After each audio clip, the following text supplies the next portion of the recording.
We begin at this hour with an update on the investigation into 4 University of Idaho students who were murdered last month. Thank you for being here with us on KREM 2 News First at 4. I'm Whitney Ward. Now, tomorrow officially marks 1 month since the 4 were found dead. And with no named suspect yet and a lot of questions, Moscow police want the public to know they are not able to share everything that they know about this case yet. We do have a lot of information, and we are specifically keeping that information safe. We're not releasing specific details because we do not want to compromise this investigation. As part of today's update, Moscow police said they spent the entire weekend sorting through tips and prioritizing them. They've also re-interviewed some people to clarify information as investigators continue to learn more about this case. Officers are also spending considerable time going over video that was taken all over Moscow in the hours surrounding those murders.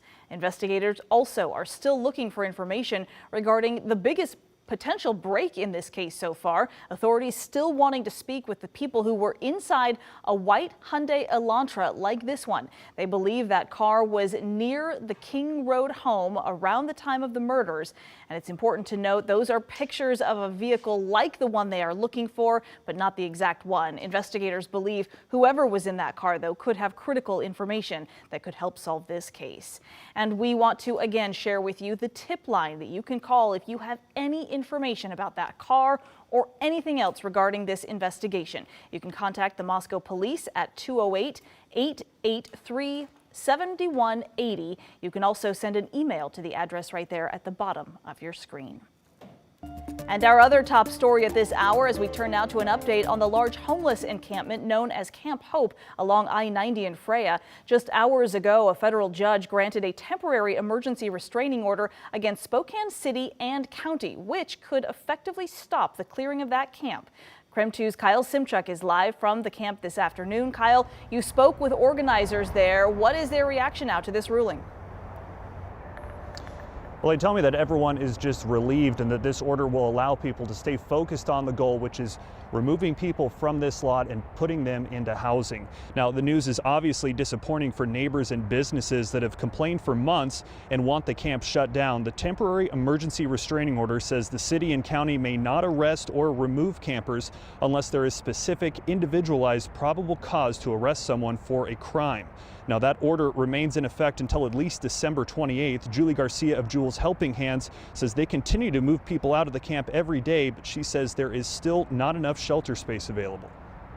We agree that it's not humane. It's not the best solution, but where else do they go? We want Camp Hope not to be here just as much as everybody else. Like, we want these folks out of sleeping in tents. We want them in safe, appropriate housing. Now, Garcia says they counted 377 people living at the camp at the end of last week. This is still a developing story. We are sitting down with Sheriff Ozzie Knezovich tonight to hear his reaction and plan moving forward. In Spokane, Kyle Simchuk, KREM 2 News. All right, Kyle, thank you very much. And city leaders are also reacting to this ruling. Earlier this afternoon, Spokane Mayor Nadine Woodward issued a statement saying the city remains focused on getting people out of the cold and into a warm bed, regular meals and services. She says we want people to know they have options other than living outdoors in the snow and freezing temperatures. We have added considerable space to our night-by-night inventory over the past few years as a bridge strategy while more permanent housing options come online and become available.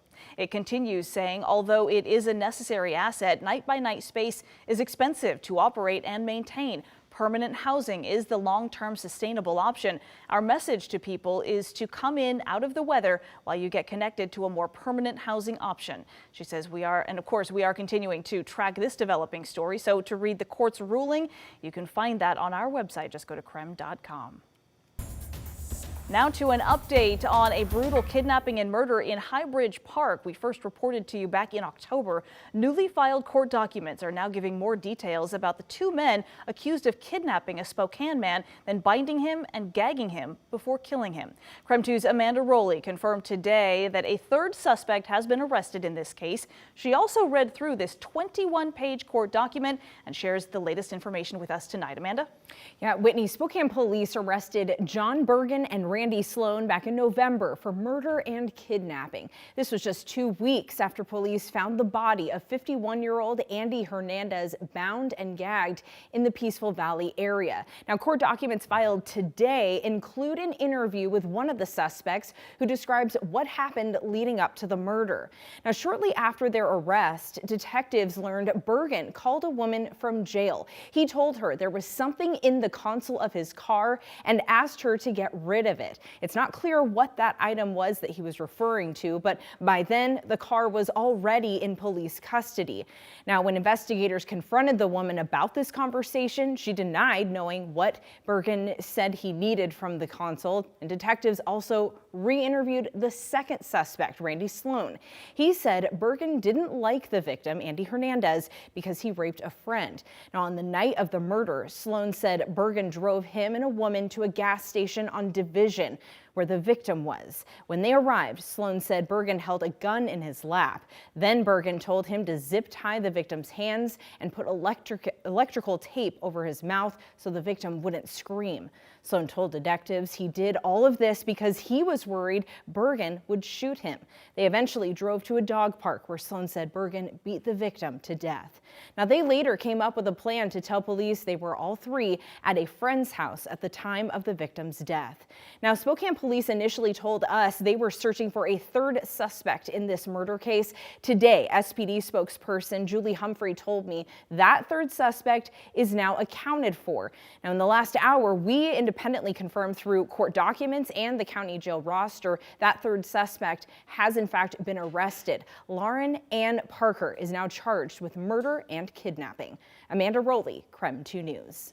All right, Amanda, thank you very much. And opening statements are expected to start for the man suspected of killing a mom in a road rage incident in North Spokane. Richard Huff was arrested back in May of 2021 for second-degree murder.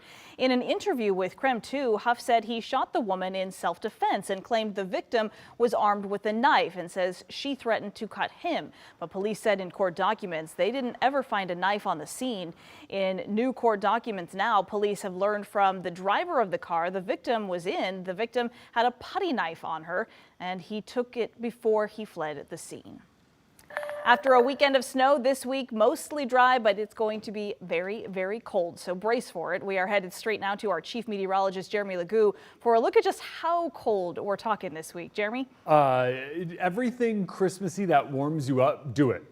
Okay, we're going to need it, you're saying? Yeah, especially Okay. this weekend. This weekend is looking, I'm not going to say it's the coldest we will have been since 2019, but it very well could be the coldest we've been since 2019. Fun fact, March of 2019 was the last time we dropped below zero officially in Spokane, and we could very well do it in the days to come. Right now, freezing fog, not really a big factor, but watch what happens as we put the old forecast model in motion. Down in Pullman, you do have some of that dense freezing fog. We saw it here in Spokane and downtown earlier today.